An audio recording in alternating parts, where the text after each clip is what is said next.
எப்படி இருக்கு? அப்பா குட்டிக்கு பொட்டேட்டோ ஸ்மைலி பிடிச்சிருக்கா? ஸ்வீட்ல ஸ்நாக்ஸ் இல்லன்னு நினைக்கிறீங்களா? இந்த ஸ்நாக்ஸ் டக்குன்னு செஞ்சு முடிச்சலாம். அதுக்கு முன்னாடி 2 உருளைக்கிழங்கு தோல் சீவி எடுத்துக்கலாம். இது அடுப்புல வேக வச்சு எடுத்துக்கலாம். உருளைக்கிழங்கு நல்லா வெந்துருச்சு. இப்ப நைஸா சீவி நல்லா சீவி வச்சுட்டேன். இது கூட உப்பும் கார்ன்ஃப்ளவரும் சேர்த்துக்கலாம். லைட்டா தண்ணி சேர்த்து பிசைஞ்சுக்கோங்க.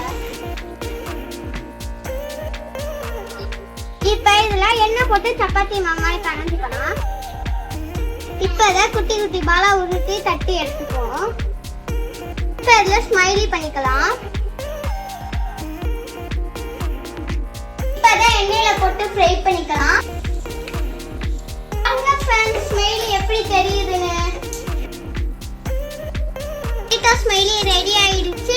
ஸ்மைலி எங்களுக்கு தெரியுது, உங்களுக்கு தெரியுதான்னு தெரியல. சூப்பரா இருக்கு. சூப்பரா இருக்கு ஃப்ரெண்ட்ஸ். நீங்களும் ட்ரை பண்ணி பாருங்க. வீடியோ பிடிச்சிருந்தா லைக் அண்ட் சப்ஸ்கிரைப் பண்ணிருங்க.